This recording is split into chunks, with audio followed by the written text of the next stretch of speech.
जय भीम। दोस्तों, आज मैं आप लोगों को गोलमेज सम्मेलन के बारे में एक एक बातें बताऊंगा कि डॉक्टर बी.आर. अम्बेडकर साहब ने गोलमेज सम्मेलन में शोषित, वंचित, पिछड़ों की आवाज को उठाने के लिए उन्होंने गोलमेज सम्मेलन में क्या कहा। चलिए साथियों, शुरुआत करते हैं गोलमेज सम्मेलन। दोस्तों, प्रथम गोलमेज सम्मेलन 1930 में जब पहली बार डॉक्टर बी.आर. अम्बेडकर साहब गोलमेज सम्मेलन में गए, डॉक्टर बी.आर. अम्बेडकर साहब का भाषण जो था वह अंग्रेजों को हिला दिया। स्वतंत्रता आंदोलन की लपटें लगातार तेज हो जा रही थी। अंग्रेजों को असहयोग आंदोलन, अविन्याय, अवज्ञा आंदोलन से यह एहसास हो गया कि ज्यादा दिनों तक भारत में ब्रिटिश शासन नहीं टिक सकेगा। इसी के परिणाम स्वरूप भारतीयों को स्वशासन देने, संवैधानिक प्रक्रिया के विकास के लिए प्रथम गोलमेज सम्मेलन रखा गया 1930 में। जो द्वितीय गोलमेज सम्मेलन था वो 1931 में रखा गया था। जो तीसरा गोलमेज सम्मेलन था 1932 में इंग्लैंड में आयोजित किया गया था और डॉक्टर बी.आर. अम्बेडकर साहब देश के करोड़ों वंचितों और शोषितों दलितों के आवाज को उठाने के लिए उसमें शरीक हुए। प्रथम गोलमेज सम्मेलन में डॉक्टर बी.आर. अम्बेडकर साहब के भाषण कांग्रेस तथा कट्टरपंथी हिंदुओं के रोंगटे खड़े कर दिए। उन्होंने हिंदुस्तान में जातिवाद, हिंदू पंथ की पोल खोलकर रख दी गोलमेज सम्मेलन में डॉक्टर बी.आर. अम्बेडकर साहब ने। और ब्रिटिश सरकार को डॉक्टर बी.आर. अम्बेडकर साहब की हर बातें माननी पड़ी।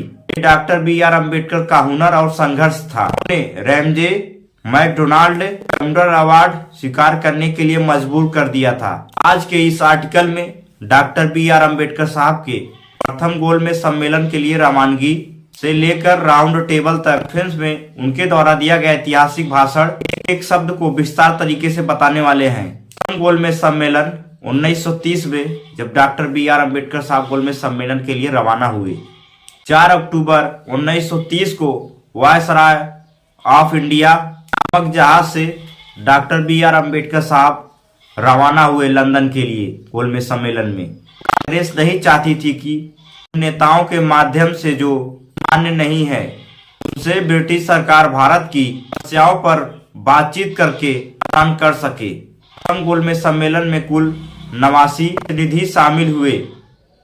गोलमेज सम्मेलन में कांग्रेस ने भाग नहीं किया था। सम्मेलन में 13 प्रतिनिधि ब्रिटिश सरकार के तथा 76 भारतीय रियासतों, राजनीतिक दलों, अल्पसंख्यक समुदायों तथा दलितों प्रतिनिधि शामिल थे।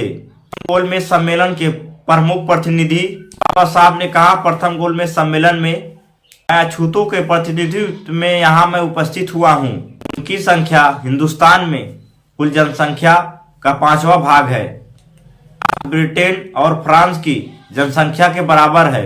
भारत के जनसंख्या के 5 भाग लोगों के प्रतिनिधित्व हैसियत से यहाँ आया हूँ। इनकी दशा गुलामों से भी बदतर है। पीड़ित और पशुयापन जीवन यापन कर रहे हैं। गुलामों के मालिक गुलामों को भी नहीं छूते हैं, उनको छूने से पाप समझते हैं। सदियों से शोषित है, उपेक्षित होता आ रहा है। राज्य बदले, सरकार बदले, परंतु दलितों का भाग्य बस से बदतर होता चला गया। इसलिए हम गांव के कुएं से पानी नहीं भर सकते थे, आज भी वही स्थिति है, पानी नहीं पी सकते। ब्रिटिश सरकार ने हमें यह अधिकार दिलाया।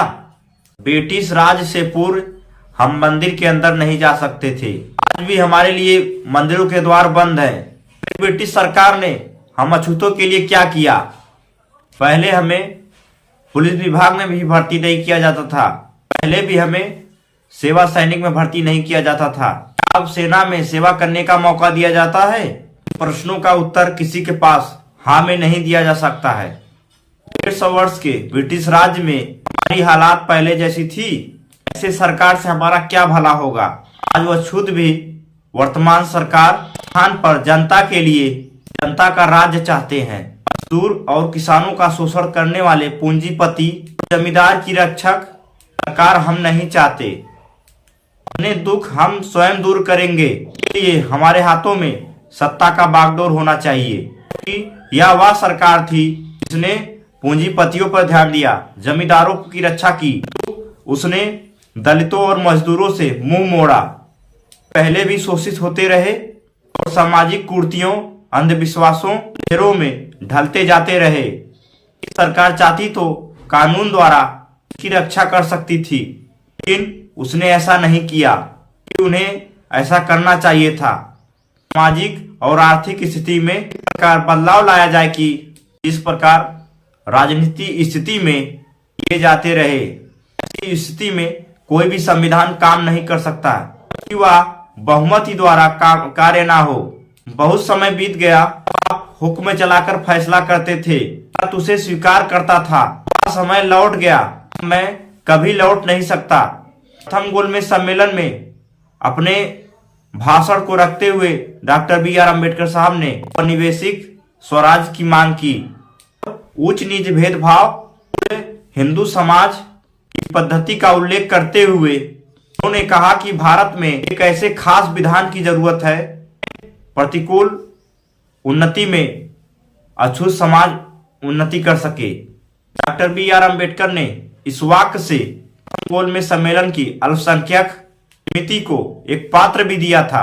इसमें अल्पसंख्यक लोगों की भलाई के लिए नए संविधान में उन्हें जो अधिकार दिए जाने पर है, पहला है समान मूल अधिकार, भेदभाव के पूर्ण व्यवहार के विरुद्ध संरक्षण। तीसरा था सामाजिक बहिष्कारों को करने वालों के लिए बड़ी दंड संहिता दी जाए तथा सरकारी नौकरियों में उनका भी स्थान सुरक्षित हो अथवा उनकी उन्नति के लिए एक अलग विभाग अथवा विधानसभाओं में उनके लिए सुरक्षित स्थान। सातवां, शोषण से मुक्ति की ओर ध्यान। गोलमेज सम्मेलन में डॉक्टर बी आर अम्बेडकर साहब ने जो ये मांगे रखी, वे भारत के संविधान के भविष्य में एक मजबूत न्यू पिलर का काम किया। महाराष्ट्र के पुलिस विभाग में दलितों के लिए दरवाजे खुल गए। सरकार ने अछूतों के लिए कानूनी अधिकार तय कर दिए।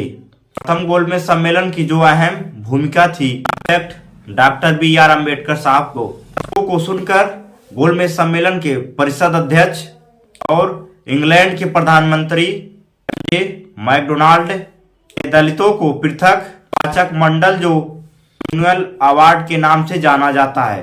भारत में महात्मा गांधी कट्टरपंथी हिंदुओं के कड़े विरोध आदि का आमरण अनशन दलितों के उत्थान के लिए भविष्य को निगल गया।